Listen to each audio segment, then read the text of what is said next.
说杨华这个骗子，秦师是知道还是不知道啊？可怜啊！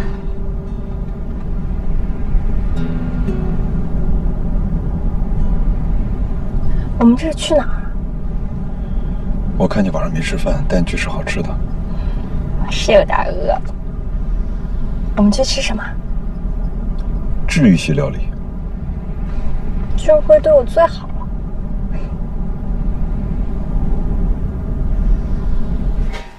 做好了，吃好了。我就说呢，天底下没有一碗热腾腾的麻辣烫搞不定的事情。如果一碗不够，就2碗。哎，来了2位，里边有位置啊，走吧，坐啊。秦律师，这么巧啊？哟，杨先生也在呢。你不是身体不舒服吗？怎么吃点麻辣烫就好了？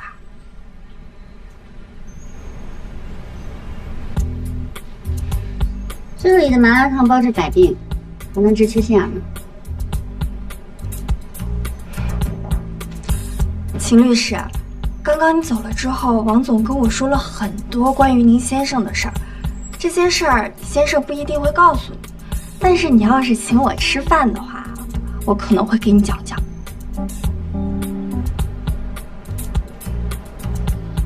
这个事情还能换饭吃呢？那学长，以后我的饭你女朋友都包了。走吧。哎，小心！对不起，真快，没事吧，小心。哎呀，对不起，哎，烫到没烫着吧？哎，没事，对不起，哎，对不起，是吧？小心一点。没事吧，小心。哎，对不起，擦一下。没关系。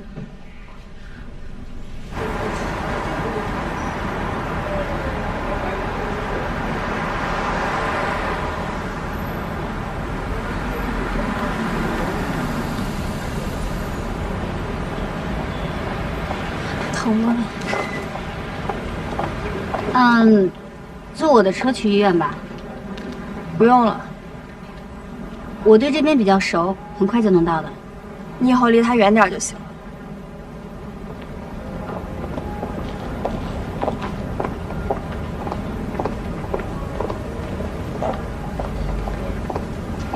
我来开车吧。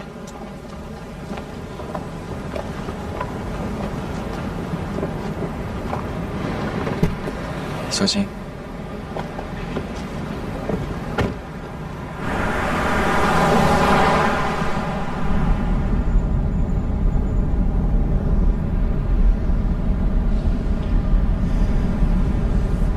你一会打个电话过去问问吧，我感觉他烫挺严重的。你不用特意问了吧，反正明天律所也能碰到。其实我一直不愿意承认，但不得不说，陶俊辉是个不错男人。如果你们结婚的话，应该会挺幸福的。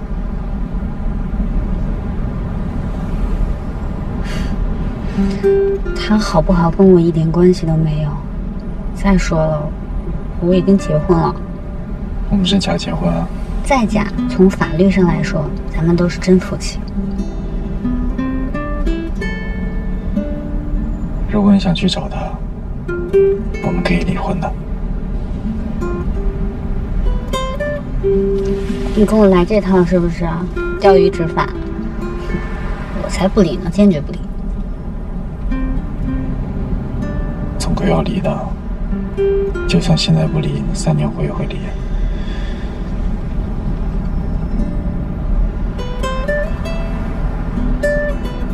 今天以后我担心他们会对我屡立起疑心，我担心会波及到你，所以我们要不要现在就……好了，我知道了。今天呢，是我的错，我给你道歉。你错什么？跟你没有关系。就是我的错，我不应该那么自私的为了我那点野心拉你出去应酬，然后让你见到了不想见的人。是我作死，我跟你道歉，以后不会这样了。下次不再让你面对这种复杂的人际关系了，所以这一次可以原谅我吗？哎呀，哪有原不原谅？从认识你的第一天起，我就知道你是一个特别有上进心的人，哪怕面对困难，你都不会逃避，你会勇敢直上。所以我不会是你的妻，我也不是沈陶俊辉的妻。那你是为什么？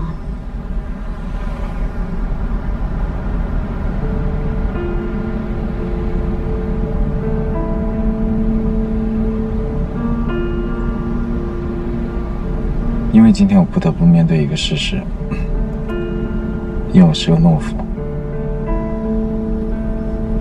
我就是个懦夫。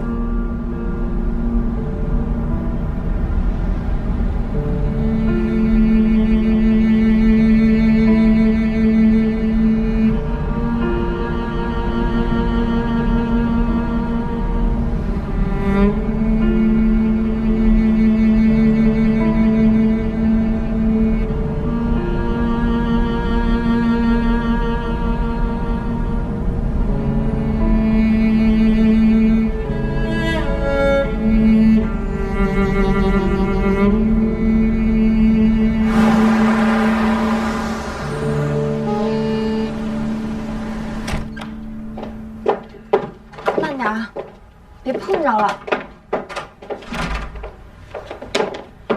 小心点。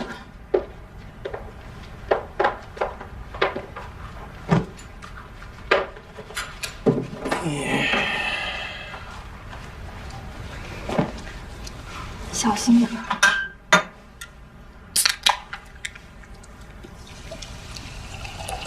时间也不早了，要不你先回去吧。哎呀，过来过来。你这样我能回去吗？你现在刷牙、洗脸、洗澡都成问题，我留下来陪你。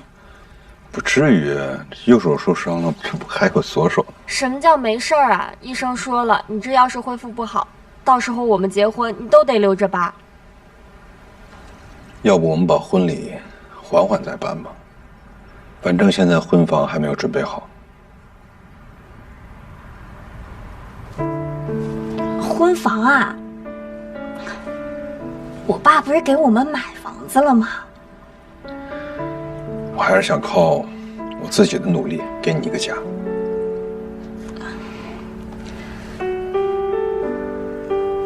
我就知道你会生气。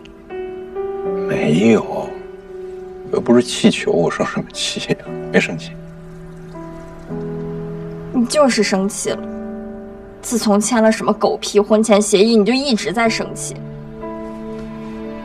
俊辉，你放心，那个房子其实是我逼着我爸给我们买的。等我们结婚了，我就在上面写上你的名字，好不好？不用，写你的名字就行。什么不用啊？我就要家。俊辉，我告诉你，我的都是你的，我什么都可以给你，我什么都不要，我什么都没有都可以啊。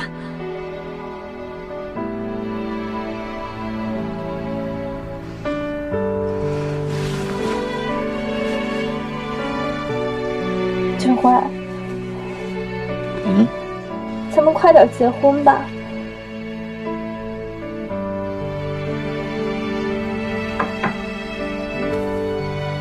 菲菲，快点结婚！我就想着你不是一直想要一个完美的婚礼吗？我这手现在伤着，嗨，都怪我啊！怪我，都怪我。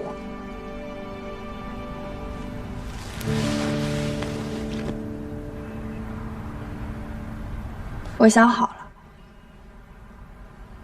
我不能让那个秦氏再留在成玉会了。菲菲，你别劝我，你越劝我，我越讨厌他。你为了他生气不至于。秦氏已经结婚了。他要是没结婚呢？说这个就没意思了。怎么就没意思了？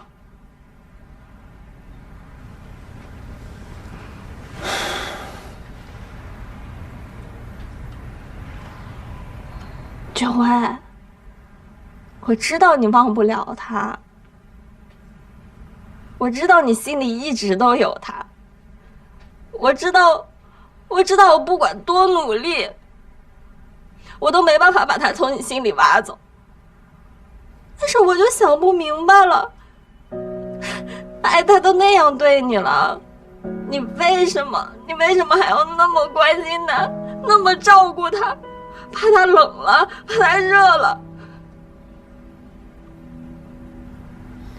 你还用那种眼神看着他？我用哪种眼神看着他？说这个就没意思了。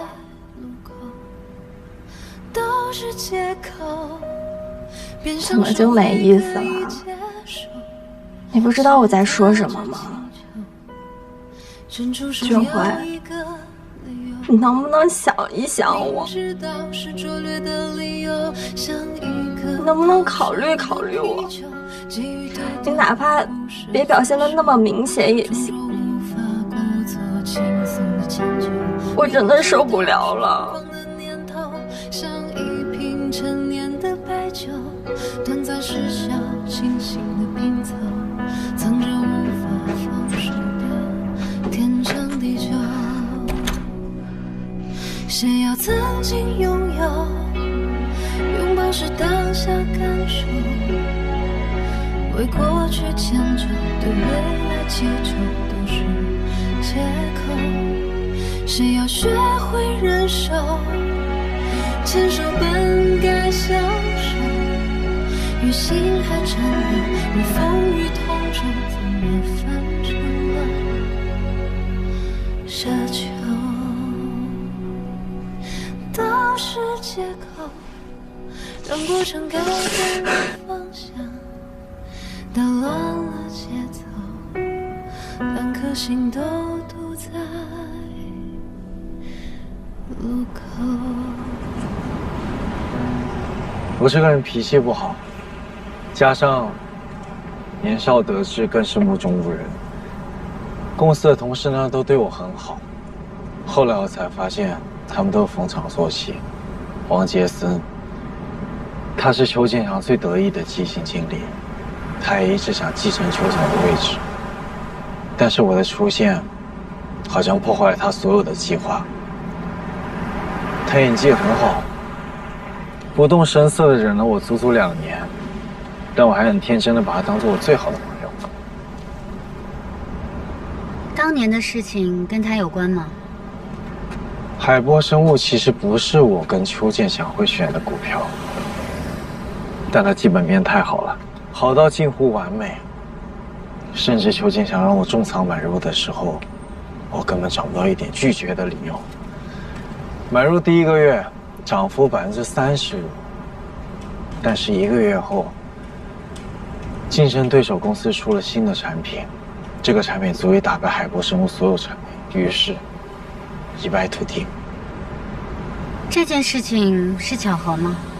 怎么可能？事后我发现一些股票进出的异常，但是一切都晚了。王杰森，他知道整件事情的来龙去脉，但是他让我不要说。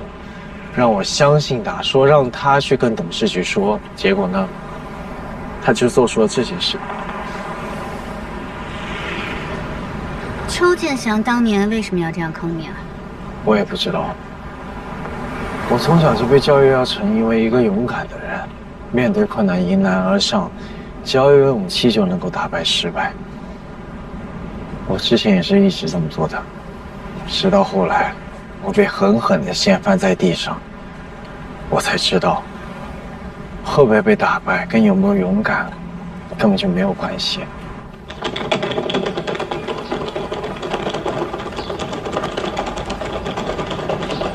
儿子，哎呀，你回来了！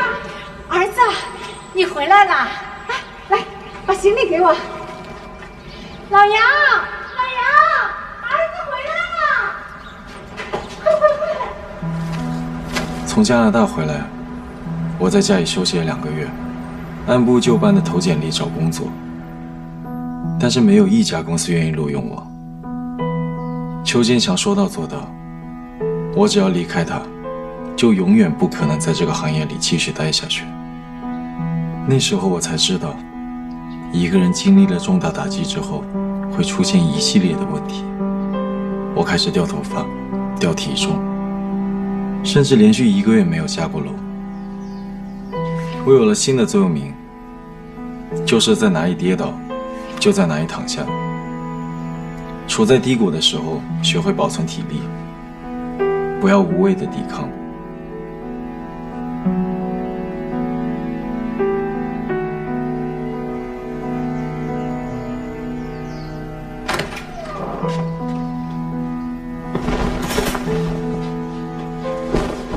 你给我起来，我有话跟你说，马上。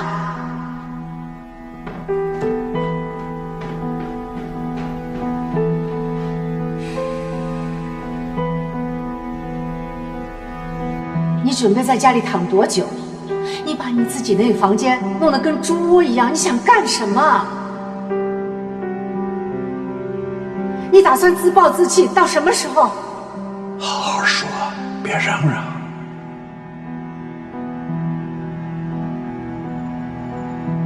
我妈忍了我半年，终于忍不住，她当时给了我一条出路：出去工作。我不管你做什么工作，开出租车也好，去菜场卖菜也好，你必须自己养活自己。我家里没有废物，我儿子不能啃老，不许啃老。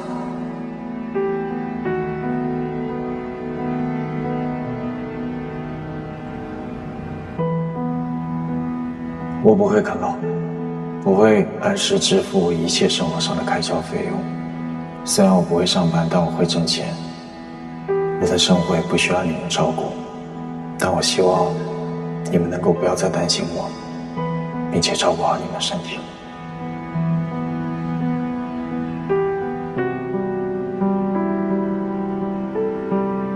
把头发给我剪了。马上见。把胡子也刮一刮。挂。如果没什么事的话，我先回房间。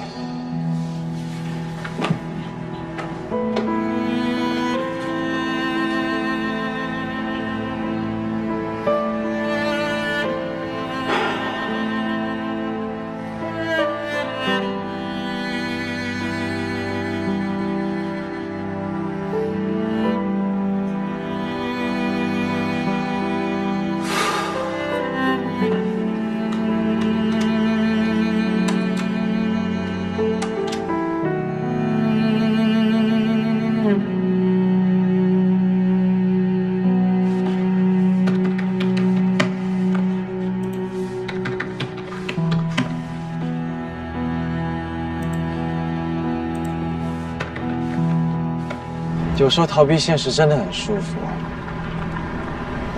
只要呢，你承认自己是个失败者，你就可以心安理得的没有出息，因为你自己都把自己踩在脚底下，你根本不会在乎别人多踩你几脚。但是啊，后来我发现是我错了，因为你的失败呢，并不会随着你的时间而消失，它会等你重新站起来，然后给你来个迎头痛击。你说他们是不是很有耐心？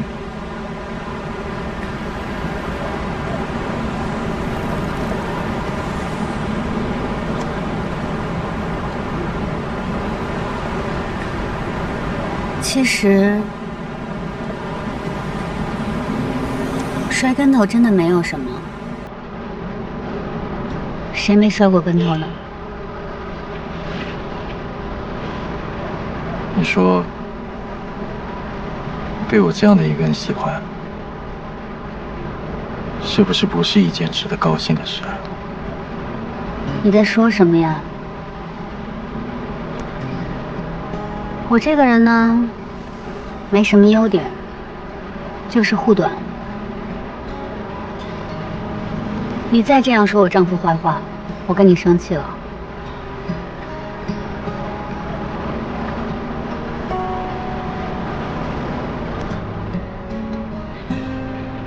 其实，不管你站起来勇敢面对也好，躺平了装鸵鸟也可以，都没关系。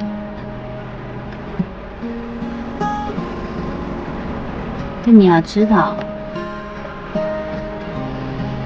咱们俩现在已经在一起了呀，你可以依赖我的。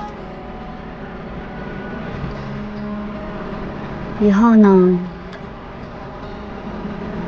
浑水我们一起趟，困难我们一起度过，这才是两个人在一起的意义，对吗？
起了吗？我做了早餐，要不要一起吃啊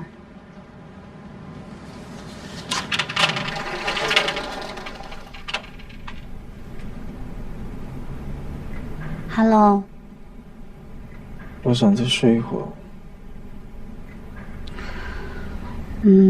那好吧，我把早餐放在桌子上了，你一会儿起来记得吃啊。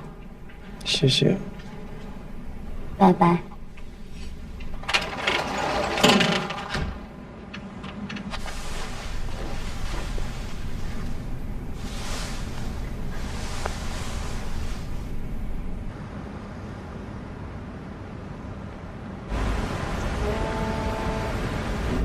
我就是想说，杨华今天情绪不太好，你记得帮我多照顾他。我拜托你好不好啊？那谁还不是个宝宝呢？那我平时这么多事情，谁照顾我呀？啊？太亮，我可是随时知道你在杨华这里放了多少钱的女人。你确定要这样跟我讲话吗？哎，秦律师啊，您放心啊，只要您老公今天来上班，我一定会像照顾我媳妇儿一样好好照顾他的，好不好？他今天没去上班啊？他有没有来上班？你俩住在一起，你不知道，我哪知道啊？让一下！哎，小心，没事吧？没事，谢谢。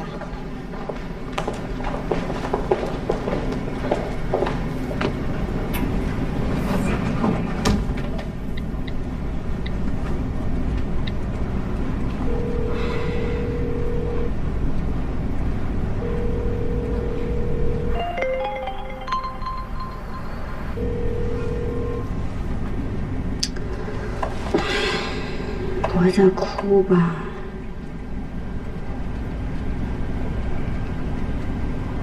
别想太多，晚上给你带好吃的。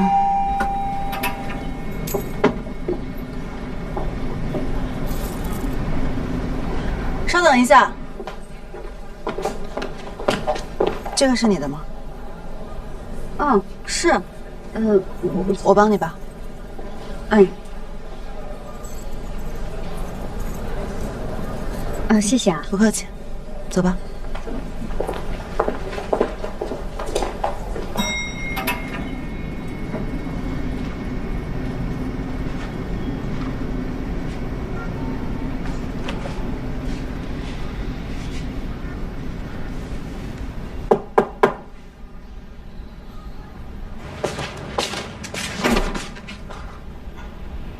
啊，你怎么来了？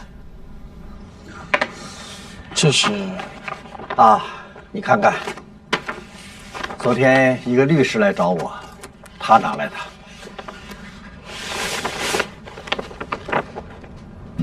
杨叔叔，邱总是杨华的恩师，虽然以前有过不愉快，但是当时邱总已经尽全力去保护杨华了，到现在为止，邱总依然觉得杨华是他最出色、最欣赏的弟子。现在这件事情，也只有杨华能帮他了。杨华那么单纯善良，一定也不希望看到自己的师父在人生最后的时光，在监狱里度过吧？为什么不可以？凭什么不可以？这个邱建祥还有脸叫我们杨华去帮忙，亏他说得出口。一个好好的孩子，跟他去了加拿大，可他把我儿子变成一个什么样的人了？4年了，4年待在家里没工作，当了4年的废人，全都是因为这位恩师。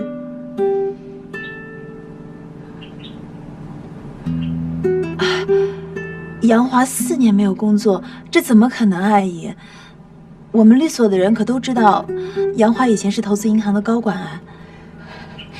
你跟我出去，以后我这个家里再也不允许听到这个大坏蛋的名字。什么恩师？我要是知道他把我儿子变成这个样子，就是给我一座金山，我也不会让儿子跟他去学。他现在坐牢，那是活该。他毁了别人心爱的孩子，那他等于是杀人。阿姨，您先别激动，杨华现在也算是家庭美满、事业有成了，这杀人有点太夸张了。那是我儿子命大，要不然他为什么待在家里啊？我早就当上奶奶了呀，这日子过得不比现在更好吗？你妈妈大哭了一场。其实我知道，她不是在怪别人，比起她责怪邱先生，她恐怕怪的更是自己。只是这些年她一直没有说出来，碰巧昨天遇到了这么一个机会，一下子宣泄出来而已。爸，你希望我帮他？我觉得你应该帮自己。儿子，爸爸虽然不知道你之前到底发生了什么，但是从你这次回来之后的状态，爸爸也猜到了一点儿。人的一生需要经历风雨，哪能只赢不输的，是吧？快乐的人生需要2个秘诀。第一个，爸爸告诉过你，你还记得吗？学会享受失败。这第2个，就是要学会原谅别人。放过别人，就等于放过了自己。我不知道我能不能做到。试试看呢，没试怎么知道呢？